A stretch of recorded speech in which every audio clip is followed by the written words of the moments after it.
en fleurs ici. Donc du coup j'ai encore des pollinisateurs qui viennent, donc ça c'est génial. Et ici mes chenilles, c'est la garantie d'un endroit merveilleux pour elles. Là les amis, beaucoup de gens me demandent ce qu'on fait l'hiver au potager. Rien d'après eux. Alors en fait il y a plein de trucs à faire géniaux. Dans un premier temps, évidemment pailler le plus possible votre jardin avec les feuilles si vous en avez partout dans votre potager. Et dans l'idéal, c'est planter par exemple des choses comme ceci. Ça s'appelle des cives. C'est génial, hein, dans la même famille que les oignons et autres. De l'ail bien entendu comme ceci un peu partout. Des poireaux qui me restent les derniers, bon je les ai laissés. Là des petites rangées d'ail également. Et surtout, ce qui est le plus important, la fève. Alors la fève, elle a un avantage génial, double avantage. Elle va vous permettre de conserver une plante végétale avec des racines qui vont fractionner le sol, ameublir le sol dont vous avez besoin tout le temps, sinon ça va durcir si vous n'avez pas mis assez de paillage. Et en plus de ça, cette magnifique plante, vous en foutez partout, la petite jungle que ça fait, elle fixe l'azote de l'air et elle vous l'amène dans le sol, dans le sous-sol. Hyper important parce que c'est exactement ce dont a besoin votre sol pour les futures cultures. Plus il y a de l'azote qu'elle a fixé, qu'elle a rendu au sol, plus vous aurez moins besoin d'utiliser des engrais organiques et autres, bien sûr, jamais d'engrais chimiques, bien évidemment. Mais là, normalement, l'an prochain, il n'y aura rien à faire si ce n'est planter directement, tout simplement. Voilà mes magnifiques fèves partout et mon paillage à base de feuilles. Vous voyez que là, en dessous, c'est la fin de tout ce qui est sécheresse. Regardez, c'est très profond. Hop, c'est très humide également, surtout. Alors il y a un truc qui est super. Voilà, de l'eau, de la flotte partout. Et regardez, petits vers de terre. Pas besoin de gratter, hein. Ils sont là. Il y en a des tas et des tas. On n'a pas besoin d'aller très loin. Et c'est tout l'avantage du paillage, regardez, ce sol est mouillé en permanence, très humide, encore un ver de terre, il y en a partout.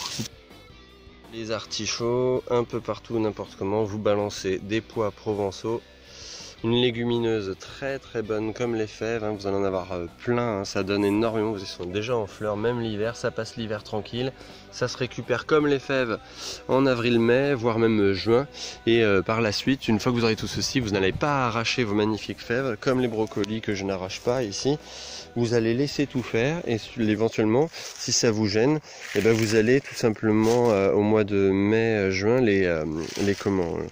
marcher dessus, hein, les aplatir, tout simplement les écraser, ça suffira, la plante mourra après et ça fera de la matière organique.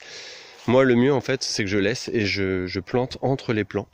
Et au bout du compte, ce qui est très intéressant dans ces conditions, c'est que vous vous retrouvez avec la matière organique et l'azote de l'air à la fois, hein, qui est transmis au sol. N'oubliez jamais d'avoir des haies, bien évidemment, hein, je le rappelle, encore en fleurs ici, hein, pourtant au mois de fin novembre, début décembre. N'oubliez pas de laisser vos arbres tranquilles, en paix. Regardez là, j'ai même laissé la vieille aubergine qui a bien donné cet été, j'en ai laissé une ou deux. Et puis ça fractionne le sol et ça enrichit. Les gens ont tendance à arracher leurs plants, moi j'arrache rien du tout. Regardez ici mes belles chenilles qui viennent manger mon brocoli. Alors le brocoli il donne plus, si ce n'est il est monté en fleurs ici, hein, vous voyez. Donc du coup j'ai encore des pollinisateurs qui viennent, donc ça c'est génial. Et ici mes chenilles, c'est la garantie d'un endroit merveilleux pour elles. Elles vont pouvoir les faire passer l'hiver ensuite tranquillement ici, faire des magnifiques papillons l'an prochain. Et les papillons, ne l'oubliez jamais, ce sont des pollinisateurs, on respecte le papillon. Alors bien évidemment, hein, on laisse également les artichauts tranquillement s'épanouir comme il faut. Vous voyez ici, j'ai jeté un peu n'importe comment de la cendre. Alors la cendre, c'est génial, c'est plein de potasse. Et la potasse, c'est vraiment ce dont a besoin une plante également. C'est un véritable engrais. Les vers de terre vont s'amuser ensuite à aller récupérer tout ça et remonter tout ce dont on a besoin normalement. Hein. Ils récupèrent la potasse dans le sous-sol, ils le remontent. Mais si votre sol est complètement mort ou en tous les cas peu entretenu, du coup, heureusement que vous avez au moins les vers de terre pour les amener. Sinon, vous enrichissez avec votre cendre de cheminée. Alors, les pollinisateurs sont toujours là, donc ça c'est super.